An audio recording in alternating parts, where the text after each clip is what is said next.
It's been nearly 1 year since the disappearance of 30-year-old Fletcher KIMMEL, and the major crimes investigators have now determined, based on the totality of the evidence, that his death was the result of homicide, and several people were likely involved. Detectives are releasing new information and are asking for the public's help in identifying a man who used KIMMEL's bank card on Sunday, October 9th, 2016. KIMMEL's last known whereabouts were on Tuesday, September 27th, 2016, when he was seen getting into a black Toyota Rav4 at a 7-Eleven located at 3510 39th Avenue Northeast. Photos of the man in question, as well as the Rav4, are being made available via the City of Calgary Newsroom. Detectives have exhausted all investigative leads and are confident KIMMEL's last known footprints of life were at the 7-Eleven as he entered the Rav4. KIMMEL's body was located on Sunday, January 29th, 2017, in a wooded area near the Jumping Pound demonstration forest. Homicide investigators believe several people were involved in KIMMEL's disappearance and death. KIMMEL's mother, Sandra, who is here today who you'll hear directly from shortly, is also pleading with the public to come forward with information about her son's death. We certainly understand the family's need for answers and these next steps that are being taken in hopes of forwarding this investigation. Anyone who may have information is asked to call the police at 403-266-1234 or contact Crime Stoppers, and your identity will be maintained anonymously. And I'll take any questions you have now. So, Paul, can you just elaborate on what the new details of the new evidence is to now determine that this is a homicide? Well, first and foremost, there was a photograph of a man that we need to identify who has attempted to use Mr. KIMMEL's bank card. I believe that date was on October 9th of last year. That in itself, when we have a person that has gone missing and someone is trying to use that person's bank card a week and a half or 2 weeks later, that in itself is suspicious, and we want to find out and need the community's assistance in identifying who that person is. Is that person classified as a suspect or just a person of interest at this point? It's a person that we certainly want to talk to at this particular point. I'm trying to stay away from labels, but we want to talk to that person to get an understanding of exactly their involvement in coming across that bank card. Where this photo was taken, where was he trying to use the bank card? Pardon me? Where was he trying to use the bank card? That photograph was taken in Calgary at a convenience store. Inspector, what has led you to believe that several people are involved? Well, here we are. First of all, this has been a year since Mr. KIMMEL has gone missing. We've exhausted, I dare say, hundreds of investigative steps to get to this point. And the big piece of that is that there's been no signs of life or any sort of a footprint of life coming from Mr. KIMMEL. So that's first and foremost. We just can't come to the public irresponsibly with information. We have to ensure that when we are going to release something, we're absolutely satisfied that that information is ready for public consumption. We are now at that point of the investigation where we've exhausted all those investigative leads, and now we need the community's assistance in moving this investigation forward. How many are several? How many are several? What? Are several. You said several people may be involved. How many? Yeah. At this particular time, I'm just going to leave it at that. Why do you think it's more than one person? Again, I go back to that photograph from October 9th. In and itself, using a missing person's bank card, there's a suspicious undertone to that. And we want to speak to this person to ensure that where he got the bank card and the circumstances surrounding that. Using somebody else's bank card, does that often imply that there are more than one person involved in someone's disappearance? No, in this particular instance, you can understand. Well, there's the 2 points that I want to make is I've got up in front of this podium several times, and I've spoken about the City of Calgary and the community and how they are of a huge assistance to us in our investigations. Time and again, they come up with information for us to move our investigations forward. This plea is another of those examples of us asking for that information. If someone is going to use a bank card of a missing person a week and a half or 2 weeks after they've gone missing, if that person shows up a couple weeks later, there's no harm, no foul to that. But in this particular instance, Mr. Kimmel's gone missing. There was no signs of life from him from September 27th when we got the photograph of him at the 7-Eleven in Whitehorn, and then we find his body just in the new year.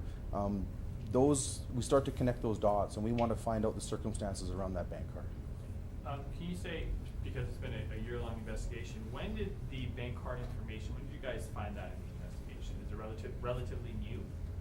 I don't have the specific time frame of when that came to our attention. And do you know how many times? Can you say how many times the bank, was it just that one time it was used with that individual using it, or is there evidence that it was used multiple times? Again, that forms part of the investigation. I can't speak to right now. Is there anything that has led you to suspect that Mr. Kimmel knew these people who did this to him? Like, did he go into this car willingly, or, I mean, I don't know if you can reveal that at this point. And really, that forms a big part of this investigation is motive. Like, what's the motivation behind this offense? What's the motivation behind Mr. Kimmel's disappearance? Those are some of the details that we're trying to ferry out through today's availability and moving this investigation forward. Often we will have a suspicious death, and really it is difficult sometimes to put that motivation. What was the motivation for this person's death, and why did the investigation get to this point? And really, this investigation is similar in that regard. Is there any like basic preliminary motive at this point at all? Again, we're trying to determine that right now. Any other questions for the inspector? Is there any indication if this man in the photo was with other people at that time? Is that, I know obviously you can't say everything about why you suspect more than one person, I get that, but are you able to say if there's evidence that he was there with somebody else when using this bank card? We don't know if he was there with anyone else at that particular, when that photograph was taken.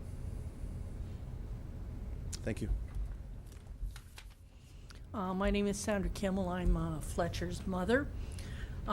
It's been 1 year since I last had communication with Fletcher and spoke to him. I'll never forget our last words. He was helping a friend move. We were on our way to Kelowna, and I told him to take care, and he said, "Will do." I have no idea what happened. I know where he was found and nothing else. I was looking forward to seeing him 3 days later. We were to meet, only to discover that I'll never see him again. I'll never talk to him again, and we spoke every other day. I'm now living every parent's nightmare. I have outlived my child. For months I expected to get a text from him saying, "How's it going?" Now I know that's not going to happen. I even called him, sent him texts, told him what we were doing, and that I was waiting to hear from him, and that I loved him. I can't say how to survive this, but I can tell you that you remember the first. You remember the first time you walked, the first tooth, the first goal he scored in hockey, and I remember the last movie we watched together, the last time I saw him, and the last time we talked and what we said. And those are the ones that stick with you the most. It's been really difficult moving on. I'm not sure if I ever truly will. Do you say to yourself that he wants you to be happy? And when somebody you love passes away, there's two roads you have to take. You choose. You choose to live with the memories, or you choose to just exist and stop living. And I'm having a really hard time with that. And sometimes I have to give my head a shake and tell myself that I have to keep going, because I have a daughter and I have a husband to live for. There isn't a day that I don't think about him and wonder where things went wrong. There's not many days that I don't cry. A song, I cry in church. And the first day I substitute taught at his high school, I cried all day long. Those poor students. But I had to be strong and cross every first step, and many of those firsts are still to come because we didn't know they were firsts. His birthday, Christmas, we didn't know. I know he was coming home that night 1 year ago. I know because he was going to meet me the next day, and he never disappointed me when we were to meet. His birthday was coming. His sister and brother-in-law were coming up from Kansas. We celebrated it together every year, and he was looking forward to it. I'm asking the investigators of the Calgary City Police to keep pushing for answers, to keep digging to find out what exactly happened to my son. We deserve to know what happened and exactly what happened in those final moments. I don't want this to become a case in a file box on a shelf. So if there's anything that anybody can help to give information, could you please contact the Calgary City Police? It doesn't matter how small it is, it'll help. Thank you. Senators agreed to take a couple questions. Senator, just condolences, obviously, first of all. What would you want people with this, who are watching this, who are going to see this, what kind of a person was your son, and what do you want people to know the kind of person he was? He was a gentle giant. He was very kind, thoughtful. His funeral was a testament to the lives that he touched. We had everything from cowboy hats to facial tattoos at it, and it was absolutely overwhelming. There were well over 500 people at his funeral. When you think about what occurred here, I mean, do you have any idea whatsoever what could be causing the motivation behind it? None, absolutely none. Sandra, what was Fletcher's social life like? Did he hang out with some people that you might have thought questionable at times? You know, he was 30 years old. What parent knows a 30-year-old's all their friends? You know, I knew some of his good friends, and they were really good people.